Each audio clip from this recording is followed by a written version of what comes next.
Good morning, everyone. I'm Sucheta from Nasscom Skills team, and we very warmly welcome you to the webinar today with our strategic partner, Institute of Product Leadership, and the webinar on design thinking for innovation. So I'll take a quick minute to introduce a little bit more about our partner, for IPL, as its Institute of Product Leadership. We call it IPL shortly. Is the strategic partner for a simple reason. They have been the key contributors and a reason behind development of the product community in the country today. Founded in 2012 and very strong partnerships with three leading universities, they have strong capability and are headed towards bringing change to the community as far as design and data environments are concerned. So with that intent, we had begun this journey with Institute of Product Leadership last year, and very successfully have launched 3 programs with them on the FutureSkills initiative. And we have the key ones like fundamentals of product leadership. We have courses on design thinking, negotiation, and conflict resolution, and all of this to the business and the community context. So without taking too long, I'll introduce our speaker for today, who's our chief facilitator, Mr. Saibal Datta. He's a chief design officer and also has been responsible for a few corporate initiatives in the country with Microsoft India and India Mar. And he's also been a representative at international forums. That's the forte that Saibal has in the field. And what I will do is I will quickly, transfer access to Saibal so you can all hear him live and watch his screen. But thanks a lot, Saibal and the Institute of Product Leadership for making this happen today. And thanks one and everyone who's joined this webinar. So I'm just quickly transferring the access to Saibal. Thank you so much for the introduction. Hey everyone, good morning and happy Monday. Let me start today's presentation. Okay, great. So like you just got to know about me a little bit. Let me just add some more points here. So I'm a practicing designer. I work as a chief experience designer in the studio called GDD. GDD is a product design studio that I started. And I also teach at Institute of Product Leadership. I teach user experience design and design thinking. So today's session is on design thinking. I'm sure all of you are very excited to know more about design thinking and what is design thinking, how do we do design thinking, and how it's going to help us in any sort of product development. So without wasting time, let me take you through today's agenda. So the first thing that we are going to learn is what is design thinking. And then we will learn the design thinking mindset. You need a mindset to do design thinking. And then what is the design thinking process like? So what is this whole process of design thinking that we all hear about? And then I'm going to introduce you to the 5 stages of design thinking. And these 5 stages, like empathy, define, ideate, prototype, test, how are you going to apply it when you're thinking of a new product, when you're thinking of new ideas, you're trying to drive innovation in your organization? So let's start with what is design thinking. So what is design thinking? So if we look at it, design thinking, before we go into the definition, we need to understand how it originated. So design thinking, if we go back to the origin, it's coined by this gentleman called Tim Brown. And Tim Brown, he started with this whole, he started popularizing this whole concept of design thinking at IDEO. IDEO is a very known design studio based out of US, and IDEO has been in the forefront in practicing design thinking for different organizations, for different kinds of projects. So Tim Brown said design thinking is a human-centered and collaborative approach to problem solving that is creative, iterative, and practical. So that's like the definition. That's like what is design thinking according to Tim Brown. Now, if we look at this whole definition, if we break it down, what it basically is trying to say, that design thinking is an iterative process in which we seek to understand the user, challenge the assumptions, and redefine problems. So remember, these three things are the most important things that we focus in design thinking. It's an iterative process where we first try to understand who are the user, who's going to use this product. We challenge a lot of the assumptions. We think of, okay, will this product be used in this manner? Will it be working in this way? How the users are going to handle this solution, or how are they going to behave with this product? The next important thing is we redefine the problems. We just don't go with the first problem statement that we heard. We'll try to deep dive into the problem and start identifying, and start defining the problem again. Why we are doing these three things?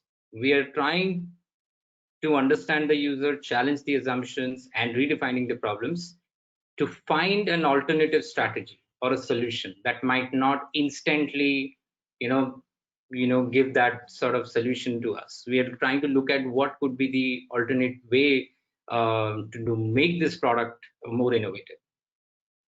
Now, design thinking starts with people.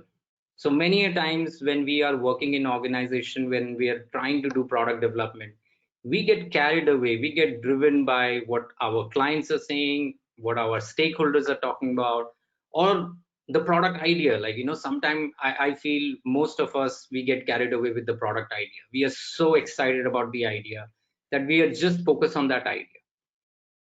And the other thing that happens is also with the technology. Sometimes we love the technology that we are going to bring into that product, and we say like, yes, this is the product, this is how, this is the technology which is going to empower the product. But what design thinking is all about, it is design thinking starts with people. You need to understand who are the people who are going to use it. So you have to give focus to them. You have to understand they are, when we talk about people, you have to keep a very human kind of an approach. You have to empathize with them. You have to understand the pain points, those kind of things. Now that we understand design thinking a little bit, let's look at what is the intersection that design thinking is doing. Like, in an organization, when we work, we are creating multiple, we are looking at multiple aspects. So we are looking at the viability, which is coming from the business side. So business side empowers, it talks about what is the product viability.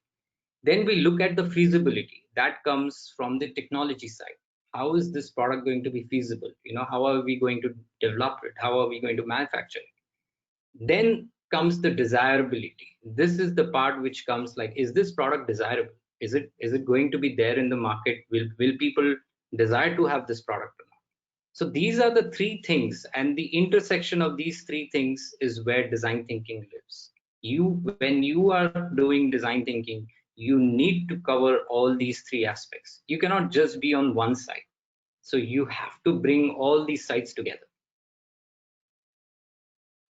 Now that we understand design thinking, let's look at what is the mindset. When you are bringing design thinking into your product development process, you also need to change your mindset a little bit. You cannot do design thinking just by going through all these 5 stages and the process that we are going to talk about. But it's also about the mindset, how you are changing the way you are thinking. So in any organization, we talk about design thinking a lot. It's a buzzword, and people are like, yes, we need to bring design thinking, we need to do this. But the most important thing is that while you are talking about all of these things, you also need to look at the mindset which empowers this design thinking. So design thinking is talking about these mindset. You need to focus on human values. You need to show, don't tell. You need to show a prototype. You need to show something. You can't just explain your ideas. You need to build something, show it to your users, your stakeholders, and then you can take it to the next level. You can understand what is working, what is not working. Embrace experimentation. It's very important that you need to have a mindset where you are experimenting. You're trying to look at different combinations, options. You cannot have a very rigid mind that this is how it's going to work, this is the way we are going to do it. So you need to keep experimenting. The next important thing is be mindful of process.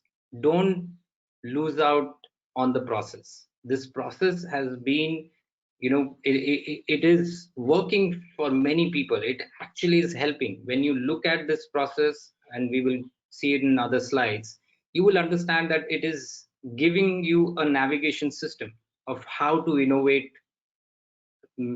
products, how to bring new ideas into reality, and how you can actually create something which is out of the world.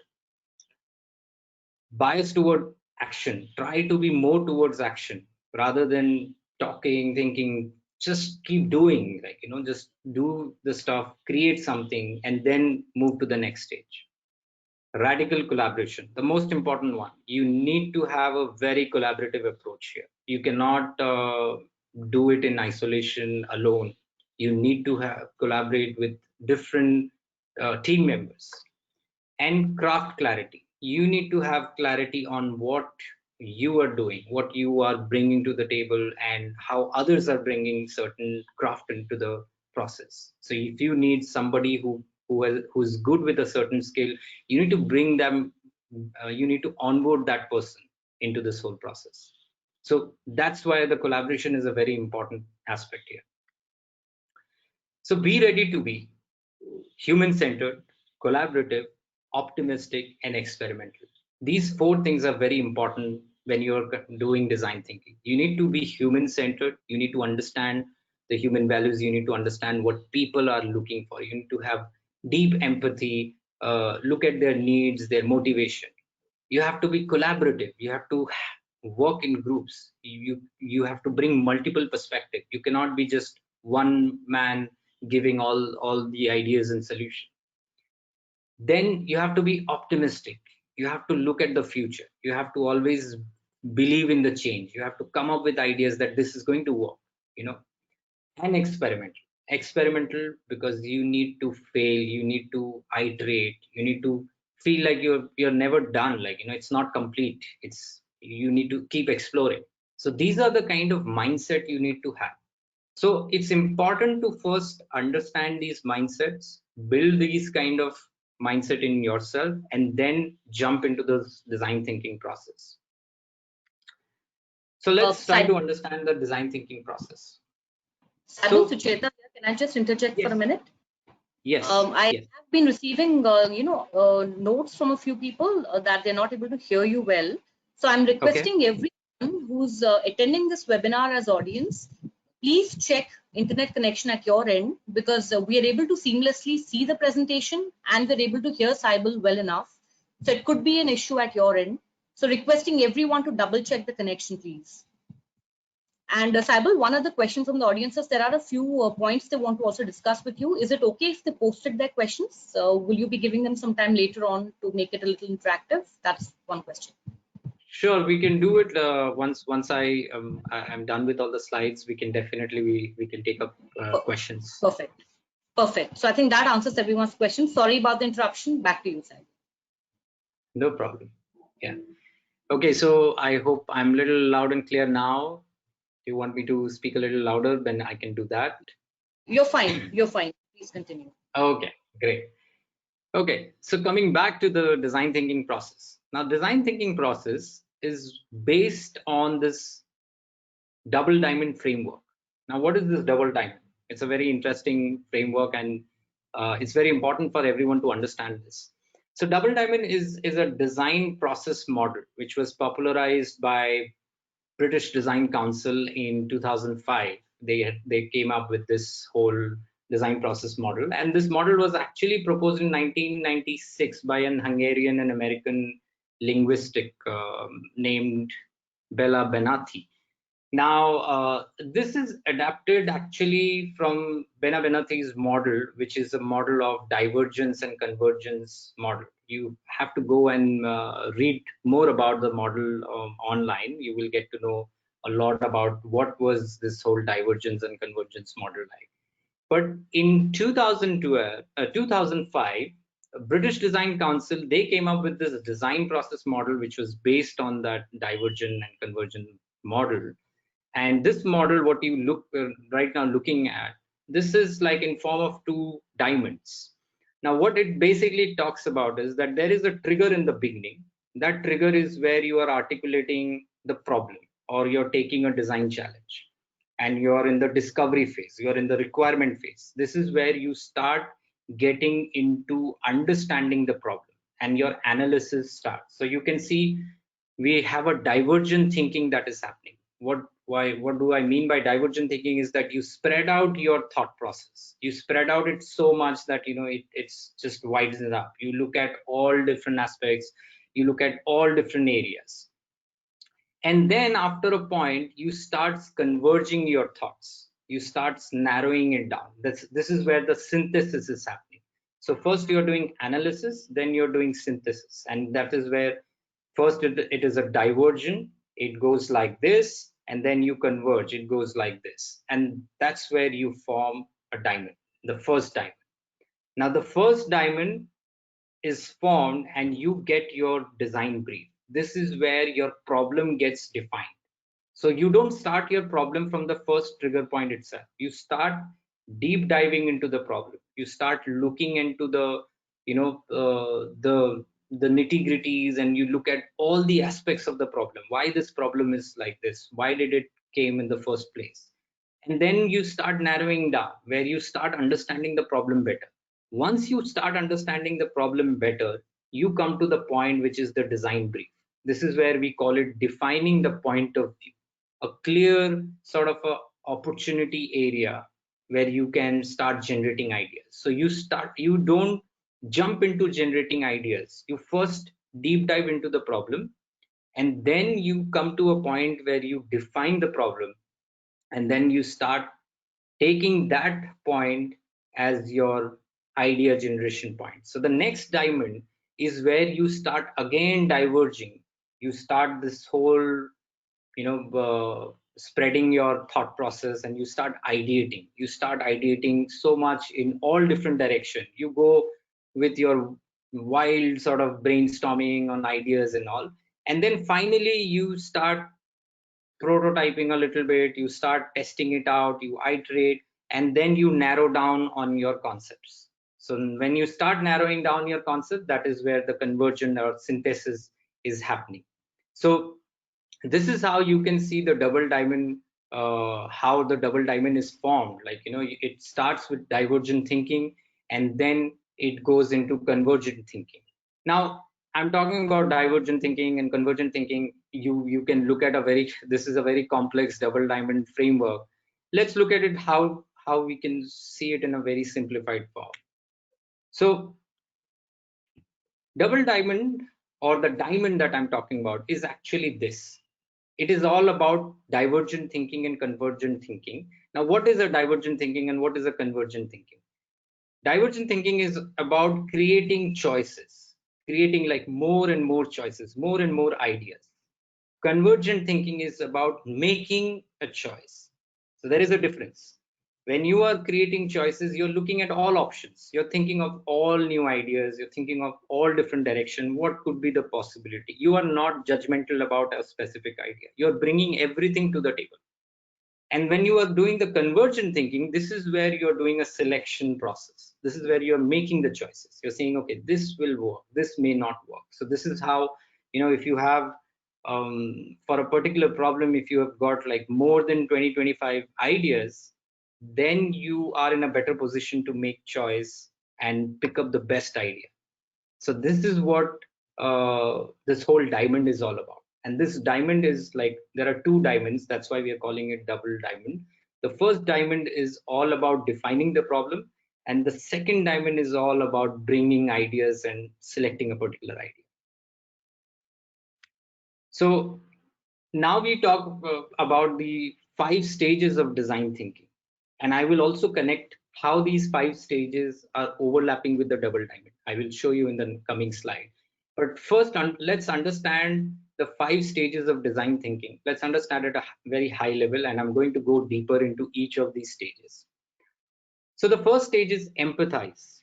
Empathize is all about understanding your user, understanding the people that you are going to design your product for, or you're going to build your product for. So you need to understand their pain points, you need to understand their behavior, what are the problems that they go through, how they interact, how they behave with a particular product, how can that product actually help them. So you have to bring a lot of empathy to do this. The second stage is define. Define is where you start defining your problem. You start defining the actual problem areas. You start identifying, pinpointing, narrowing down, what is happening, what is possible, what is not possible. And then we move to the third stage, ideate. Ideate is all about brainstorming and bringing a lot of ideas, new ideas, alternative ideas, something which is not obvious. That's the whole goal. And then we move to the fourth stage, that is prototype. Prototype is where whatever idea you have got, whatever new thoughts you have got after understanding all the and going through all the stages, you start building something. You don't just keep those ideas in your mind. You start creating some sort of a prototype, some sort of a model which is not an actual solution but maybe a sample, something which you can go and show it to the user and test it with the user. You can give it to them and see how they react, see how they are using it, and then you can go ahead and make better sort of solution out of it. So these are the 5 stages that you have for design thinking. Now, how are these 5 stages fitting in your double diamond model? Let's look at. So this is your double diamond model that we spoke about. So in the double diamond model, the first diamond is all about focusing the empathize, the first stage, and the define. So you do your research and you do your empathy and you get to understand your user. That is what is happening in the first part of the first diamond. And the second part, so when you're doing the empathy, when you're doing your research, this is where you have to focus on divergent thinking. You have to spread out your thought process. You have to get to every level to understand your user, understand their pain points, all of that you're doing. Once you understand that, then you start the convergent thinking. You start narrowing it down and start defining the problem. And when you come to the end of your first diamond, you have a defined problem. You know the problem statement well. And from there you start ideating. And when you're ideating, you are also prototyping.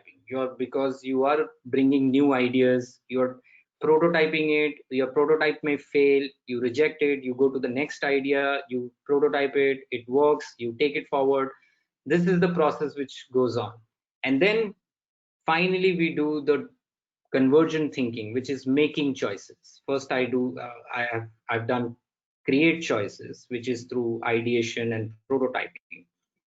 And next is make choices, where I do the validation, where I'm doing the testing. I test these prototypes, give it to the user and see how they react, see what they are talking about.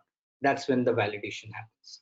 So this is how your double diamond is actually empowering this whole 5 stages. And that's how you can see the framework in these 5 stages.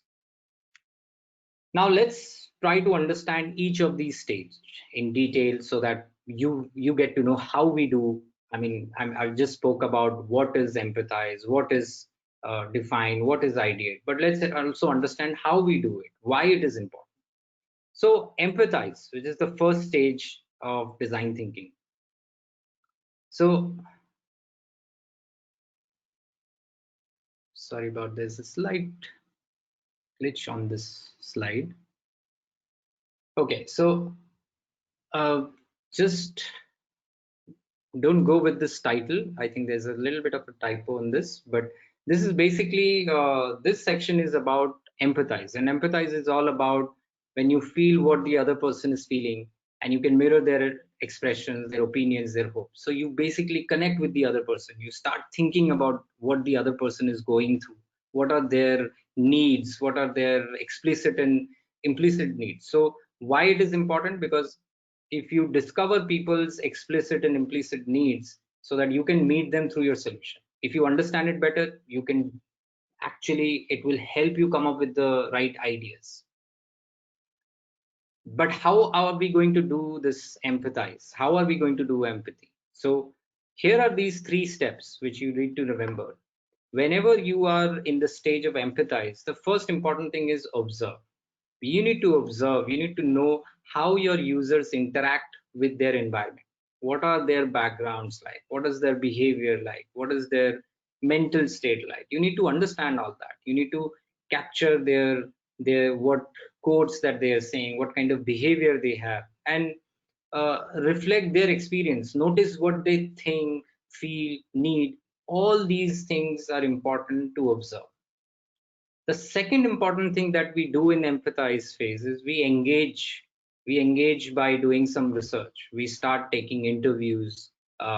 We learn how to ask the right questions to them. We find out what are their pain points by talking to them, having a conversation, doing some bit of user research kind of activity. And the third one is immerse. Find ways to get into their user shoes. So this is something which we always talk in empathy, that it is important to get into their shoes. And best way to understand their user needs. You have to find the best way. It could be through research. It could be just spending a day with them, observing them, looking at how they work, be in the environment that they are in. You can find multiple ways, and you can just go and find more about your users, how they behave, how they react. All those things are important.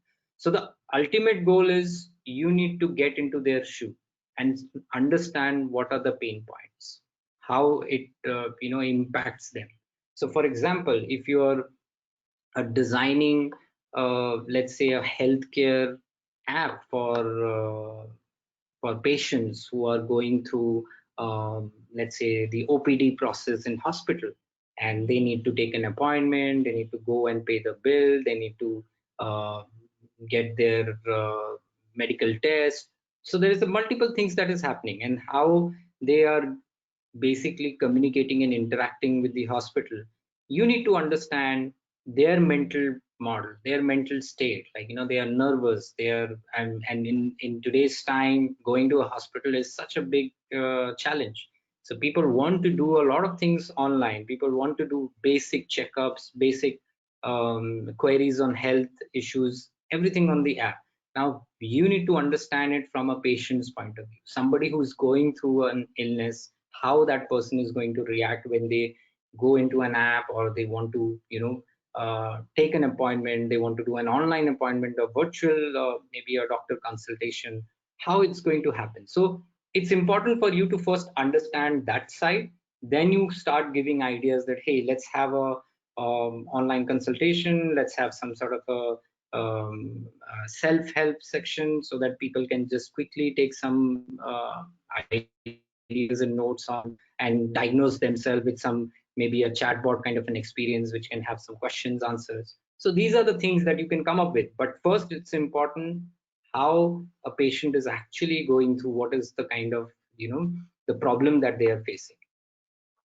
So one of the big statement that I'm going to leave you with is that to put yourself in another person's shoes, that is what empathy is all about.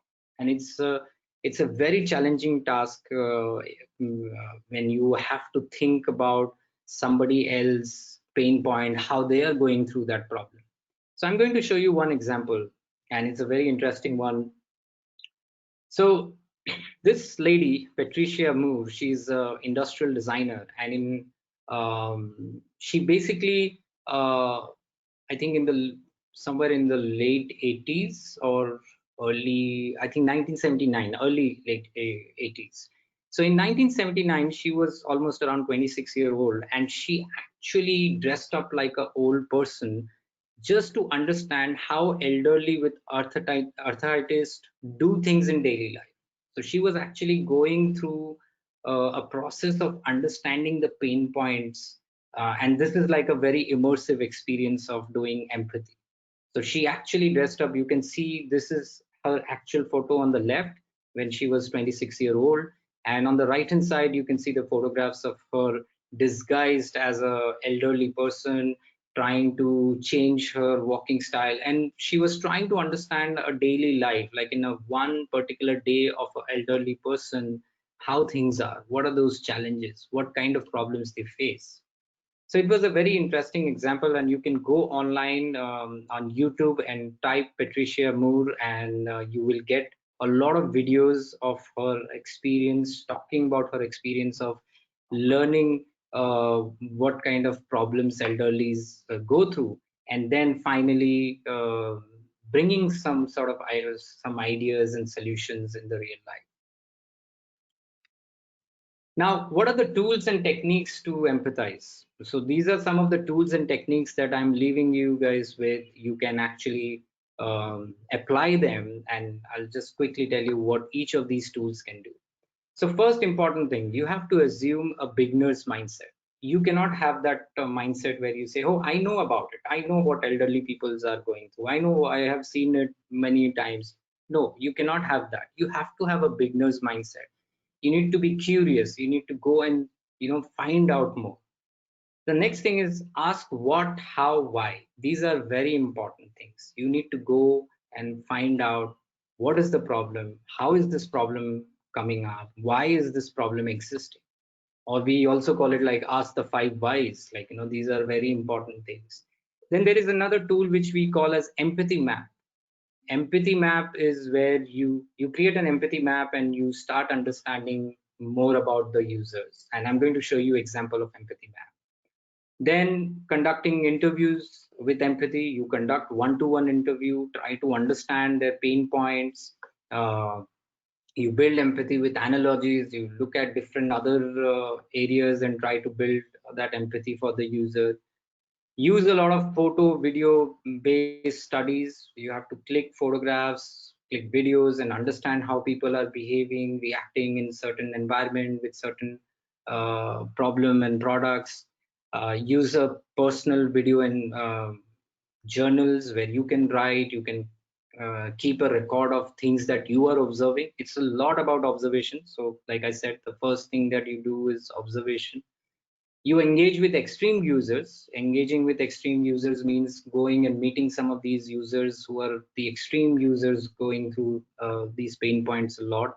So you understand their story. Story share and capture. So it's another part where you are basically talking to them and taking, capturing their stories and understanding what they are going through.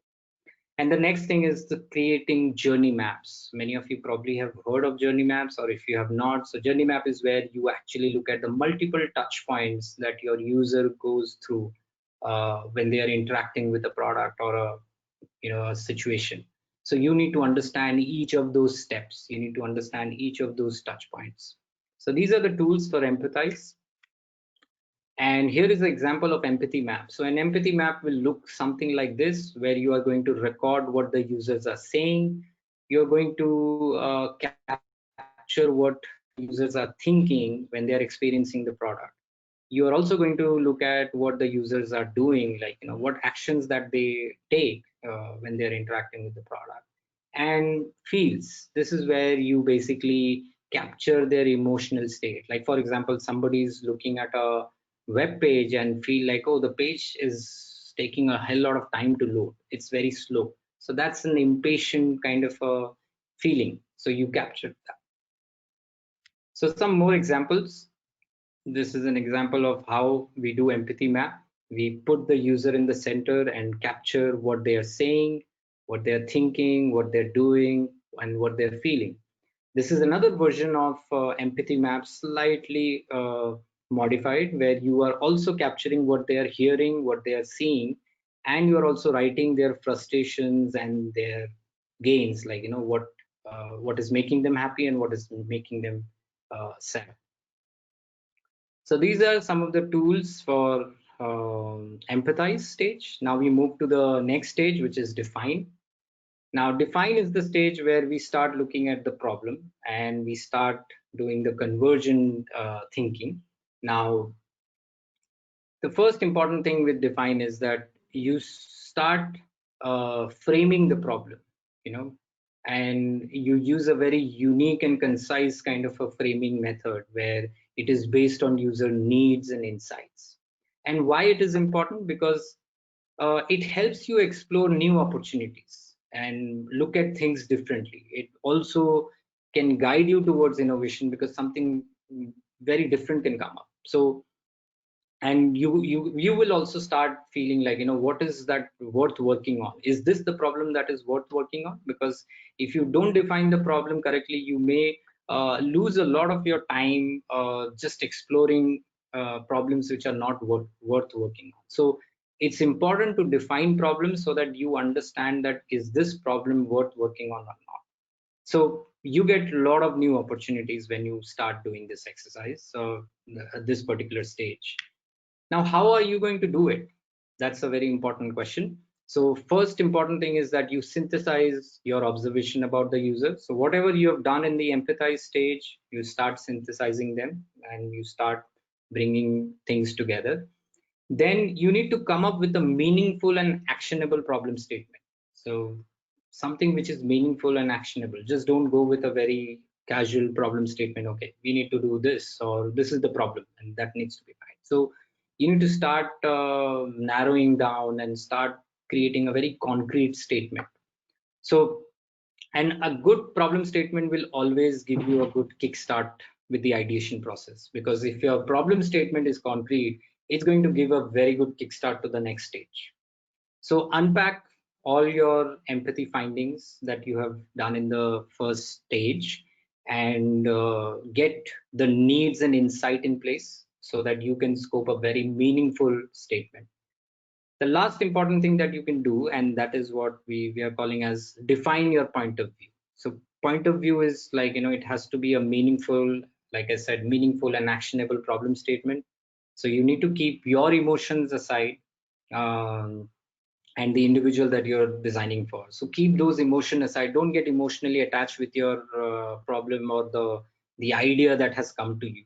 So don't get into the idea side immediately. Right now, focus on the problem side first, and start bringing very sort of concrete kind of insight, and that can actually help you take a decision. Now, let's look at some of the tools that we use. So some of the tools are like, point of view, and I'm going to show you, I'm going to define some of these tools as well. So point of view, how might we is a very interesting one, which we are going to talk about. And then why, how, ladder, this is another interesting one. So I'm not going to go through all of them. Power of 10, which is also a very interesting one. So power of 10, when we are doing insight development, it is all about imagining what happens, for example, when you're shopping for a bubble gum versus shopping for a TV versus shopping for a house. How does the user behavior change? So this is power of 10 is a very interesting method where you start scaling up the requirement or the need of the user in different sort of contexts and see how the behavior will change. So if I have to understand the buying behavior of a user buying a bubble gum versus a TV versus a house, you will see a very different sort of behavior in each of these scenarios. So power of 10 is also a tool which is very good in getting the insight and getting the problem defined well. So now we'll look at point of view, the first idea, the first tool that we were discussing. So point of view is basically you articulate a point of view by combining these three elements: the user, need, and insight. Who's the user, what is their need, and what is the insight that you got. So in another way, we can also look at basically you can create this sentence where you define who's your user. It could be slightly more descriptive. You can just say that, a 30-year-old guy or 16-year-old teenager, and that's how you can define, maybe with some characteristics and all. Then you talk about the needs. What are their needs? They need to probably access healthcare virtually, something like that. And then you give some insight. Insight is where something which is very compelling, because they have these kind of challenges, and they find accessing healthcare virtually would be faster and easier for them to understand a lot of things. So I'm just giving an example that when you are framing your point of view. These are the three things you need to keep in mind, which is very important. You need to describe your user, you need to uh, mention the need, and you need to also articulate the insight. These three things, when you combine, you form a point of view. The next one is how might we. Now, how might we is a very important one, where we are creating this whole question. And how might we is like, you begin with your point of view or the problem statement, and then break that this whole larger challenge into smaller actionable pieces. So just to give you an example, let's say the challenge is redesign the ground experience at the local international airport. Now this is the challenge. This is the problem. Now, what is the point of view here? The point of view is, we have created a point of view which is like, harried mother of three rushing through the airport only to wait hours at the gate needs to entertain her playful children because annoying little brats only irritate already frustrated fellow passengers. This is like one of the point of view. Now, what you need to do is you need to create how might we questions. So you have these different how might be questions that you can have: amp up the good, remove the bad, explore the opposite, question and assumption. So there are different. So you can see like, how might we use the kids' energy to entertain fellow passengers? How might we separate the kids from fellow passengers? How might we make the wait the most exciting part of the trip? So this is where your design thinking is basically helping you come up with the right problem, give some sort of a definition to the problem, reframe the problem. So this approach really helps. It starts refining and re-looking at the problem in a different angle. That's what you're trying to do. We go to the next stage, which is ideate. And ideate is the stage where we start bringing new ideas. So generating as many possible ideas, radical solutions to a problem. That is what ideate is all about. Now, why it is important? Because if you want to do innovation, you cannot go with the obvious sort of solution. You need to generate maximum ideas, and in a very short span of time. Very short span of time, you have to come up with something which brings excitement, and that also which incorporates different perspective. It cannot be just one-sided idea which is just solving one, something which can actually address multiple things. Like, for example, when you looked at this whole problem statement, the earlier one, where we are trying to solve a problem for um, for a mother who has got a very playful kids in the airport environment, in the waiting room. We're looking at the perspective of how we can incorporate that environment, the fellow passengers, the waiting time, all of these different perspective, and this playful kids. Can there be an interesting solution there? Can there be some sort of an interesting, maybe an interactive chaos or environment which can bring some sort of an interesting stuff? I don't know, I mean, what could be the solution here right now? But the idea is that you need to bring different perspective. You need to bring different perspective, and you need to think, you need to generate as many ideas as possible in a short span of time. That's the goal of ideation, is to explore the wide solution space. How we do that? So ideate is actually, it transitions from identifying problems to solutions. So now we are going into the second diamond, where we are again doing the divergent thinking. So we did a convergent thinking with defining the problem. Now we are again spreading it out. So you need to, when we are ideating, you need to leverage the collective perspective of your team. So you may have different team members coming with different perspective. You need to bring those things together. You cannot reject ideas and thoughts at that time, because ideation is all about brainstorming and bringing as many ideas. You need to step beyond obvious solutions. So if there are obvious solutions, you have to keep them aside. You have to look at something radical. What is radical? What solution ideas are radical here? Then you need to look at some of the unexpected areas of exploration, something which probably has not been explored as of now. Somebody has not looked at it. And then you need to look at generating, volume and variety in your options. So there has to be more number of ideas, and there has to be very different of ideas. It cannot be a repetitive ideas coming again and again. The third important thing, which I'm also going to explain in the later slide, is fluctuate between focus and flair. So there has to be a burst of some exciting idea at the same time focusing on solving that problem. So that has to be there has to be a good balance. So let's look at one example of Ideate. So this is a very interesting example. You guys can also look at this link. It's a future of health report that you can look at, where they applied design thinking for better healthcare, taking the inspiration from the experience of hotel and airline industry.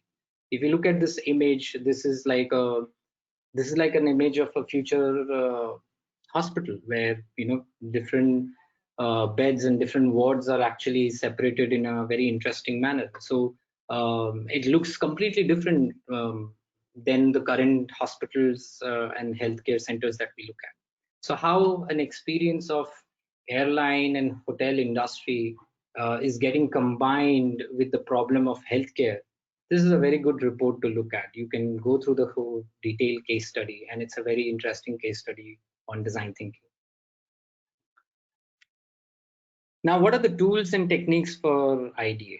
So Ideate, I think many of you have already, you are aware of some of these tools and techniques. So Ideate is like, you do brainstorming, brain writing, sketch, some quick sketches to just get some sort of thought process on paper.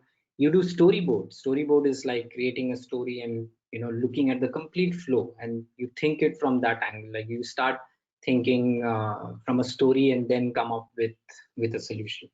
Challenging the assumptions, the current assumptions that we have. Oh, this may not work, or this may not happen, or this is something like this is how it is. You basically challenge that and bring, okay, why can't we have something like this? And then power of 10. Now power of 10 at defined stage was different, where you were thinking of 10x sort of situations and scenario of the same behavior. And power of 10 in ideation is more about adding constraint and then altering the magnitude of the solution space. So if I keep adding one constraint and see what are those other possibilities. Okay, if this is the possibility, okay, let's add another constraint and see what are the other possibility. So these are some of these tools and techniques that you can use in Ideate. One of the most popularly used one is mind map and brainstorming. So I'm going to show you the example of mind map. I'm sure many of you have probably seen it. So mind map is where you start it's like it's creating a web of relationships of different thoughts and ideas coming together, that how this can be connected, how this can be connected. So one of the participants would probably write a problem, and then the rest of the participants will keep adding to it, like, okay, we can do it in this way, we can do it in this way. And then the thread, there are multiple threads that goes it starts getting created. And that's how you can see the wide solution space that you're trying to achieve, the multiple sort of ideas that you're trying to achieve. So this is an example of mind map. Now we go into prototype. So prototype is the fourth stage, and in prototype what we do is we basically create some sort of a concept which can be which you can test with your users. It's not a final solution, but it is getting to the getting closer to the final solution. So it's not the actual product, but it's some sort of a concept model for that actual product. Now, why it is important? Prototype is important because it helps you gain empathy. When you go and test it with your user, you can see actual problems that user are facing, interacting with your product, which are the areas where they are facing that problem. So it can actually help you to explore further. It can actually help you to test your ideas that you have incorporated, and it can also help you to inspire. Like it can definitely help get some bit of excitement and inspire everyone to get to the next level of the product. So interactions with prototype can actually drive more empathy, and it can help you shape a successful product. Prototypes are also successful when you can interact with them, you can experience that idea. So it's important that even internally, everyone, the team, users, everyone can start experiencing the idea that you guys have converted into prototype. Now, how do we achieve prototype? We have different methods and techniques. So one of the popular method is to create a low fidelity prototype, which you can use by doing some storyboard, card sorting, paper prototypes. Paper prototypes are very popular when we are doing app design and app development. Then we go into the high fidelity prototype, which is like, it will look and operate as, it will look very close to the finished product. So, and you can use, you can do in the world of softwares, you can use Adobe XD, Sketch, some of these tools to create high fidelity prototype. Like, they will look like the real UI that the app will have. Even if you're into manufacturing industry, they're using 3D printers and 3D models to look at actual product prototype and then make decisions on the final design. So prototype is it's a very important stage. It can help you test your product with the user. It can help you make better decision with your product, because you start getting to see how your ideas are getting reflected in the real world. Now, another reason why prototype is important. Prototype is very important for you to fail early and fail often, because if you look at the cost for making mistakes and changes versus the time on the project, this graph really speaks a lot. Like, if you go further and you make a final product by almost the end of the project, then you're too late and you have spent a lot of money in changes and making mistakes. But if you fail early, and if you fail at the very beginning and you fail multiple times, and when you're doing the prototype, this will help you make a better product. This will make you help you create a robust product, rather than going through the whole process of product development and finally launching the product. You get to actually understand what are those main mistakes and what are the problems that the product has. Some examples of prototype you can see on the left side image. This is a paper prototype of a mobile application. People are trying to test it by, you can scroll it. So this is a very rudimentary kind of a version of your product, and still it will give you some ideas that how people will behave. The second one is a prototype made out of cardboard for a physical product. So if you are making a physical product, you can still do some prototype of that. And the third one, you see, it's a high fidelity UI prototype made on Adobe XD. So this is how a prototype is made on tools like Adobe XD and Sketch, which you can share it with users. You can test it with your users. You can test it and share it with your stakeholders. Now we come to the last stage of design thinking, that is test, which is very important because test will allow you to understand what is working, what is not working. So you test your concept with user using your prototype, and you understand how users understand your concept, how they are using it, and it will help you gain more empathy for your users, because you will start evaluating your solution. So there is a very interesting saying that prototype as if you know you are right, but test as if you know you are wrong. So this, definitely remember, when you're prototyping, just imagine that you are right. Whatever you have created is right. But when you're testing, you just go with this mindset that, hey, I think whatever I did was wrong. Let's find out, so keep that sort of a mindset. Okay, how do we test? So there are different methods and models. So it's a very, you can take your prototype, go and meet the user. You can see how they are using your prototype, take notes, capture those findings. There are many tools in the world of um, app design or software design. you actually can prototype and give a link which is like a user testing link where all the results are captured, and you can actually see where people are clicking the most, where people are not clicking. So we call it like heat map, and all those things can happen. So there are multiple tools. You do card sorting is another way of testing your concepts. You organize, you will let the user organize some of the information that you have in the application or in the product, and see how users are behaving, how they are actually giving their flow and their organization of that information. So there are different ways and methods, but what is important in the test stage is that you need to capture what worked, what could be improved, and you question and get some of those ideas as well. You question the user and find some of the ideas. Oh, maybe I didn't think of this. So maybe your user can actually give you some ideas which is more valuable for the product. So this is a very good example that I'm showing you, Mayo Clinic exam room redesign. This was actually another physical project, the Center for Innovation, they're calling it as Jack and Jill room. So this is a diagnostic room. So the photograph on the top is a prototype.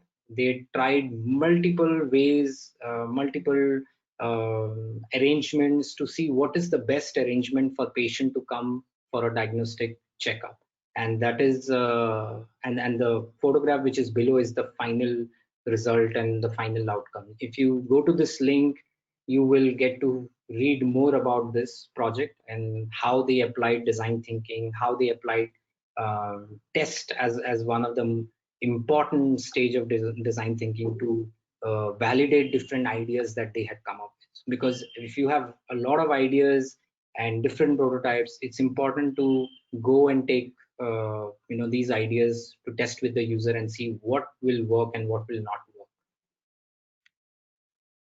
Now, this is the design thinking framework for innovation, where we can see, so just to conclude what we learned today, so you can see all the 5 stages: empathize, define, ideate, prototype, test.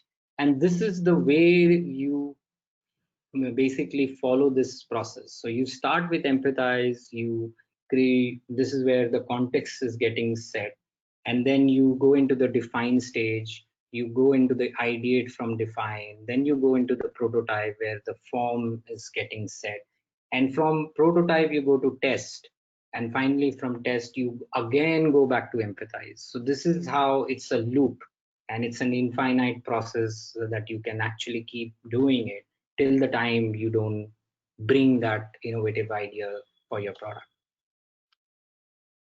And this is what I was talking about, the balancing of flair versus focus. So flair is about bringing big ideas, burst of ideas, and focus is about getting things done. So this is again a mindset switching. So if you look at in context to the double diamond, flair is happening a lot when you are in the divergent thinking, the ideation phase, and focus is when you are defining and you are bringing a focus into the process.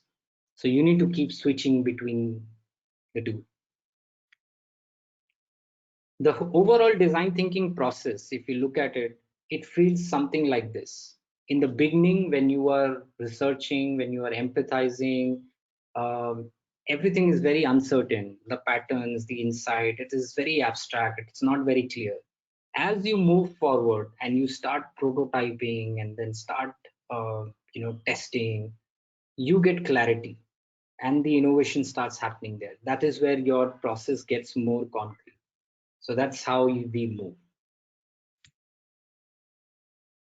Okay, so at the end, I'm going to leave you with some of these interesting success stories. You can look at, I've just listed 5, but you can go and check more.